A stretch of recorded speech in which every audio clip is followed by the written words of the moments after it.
What if the most painful thing that ever happened to you was something everyone else forgot? Something that seemed small, insignificant, just kids being kids, and yet it changed the way you see yourself forever, not for a week, not for a year, but for life. Today, we're going to talk about bullying, not what it looks like on the outside, but what it does on the inside. It rarely starts with something dramatic. No big event, no clear breaking point, just small moments. A laugh that lasts a little too long, a joke that feels a little too personal, a look that tells you you don't belong. At first, you ignore it. You tell yourself, it's nothing. I'm overthinking. I shouldn't care. But it keeps happening again and again and again. Different people, same feeling, and slowly something begins to shift. Not in the world around you, but inside you. Your brain is always learning, always adapting, always trying to keep you safe. And when something hurts you repeatedly, your brain doesn't ask, is this serious? It asks, how do I survive this? So it creates rules. Don't speak too much.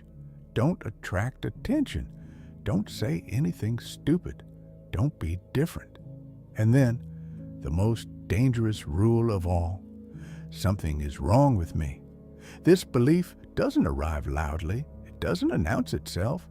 It settles quietly and starts shaping everything: how you talk, how you act, how you see yourself.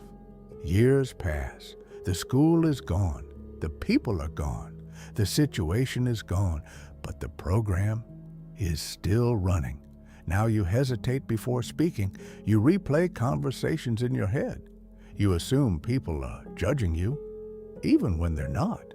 You hold yourself back, not because you want to, but because something inside you says, don't risk it. You might call it anxiety, low confidence, overthinking. But underneath all of that, there is a memory your body never forgot. A moment when being yourself felt unsafe. And now, your brain is still protecting you from a danger that no longer exists. Here's the truth most people never realize.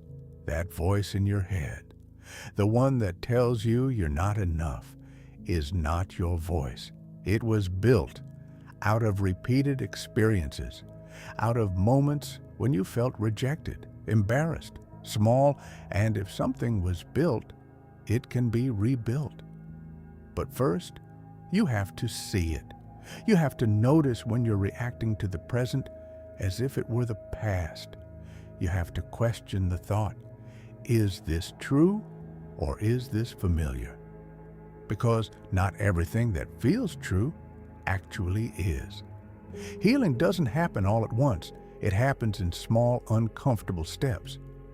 When you speak, even though your voice shakes, when you show up, even though you feel judged, when you choose not to hide, even when it feels safer. Every time you do that, you send a new message to your brain. I am safe now. And slowly, the old program begins to lose control. Not because you erased the past, but because you stopped letting it define you. What happened to you mattered, but it does not define who you are. And it definitely does not define who you can become. If you've ever felt this way, you're not alone, and you're not broken. Subscribe to this channel if you want to understand your mind and finally take your power back.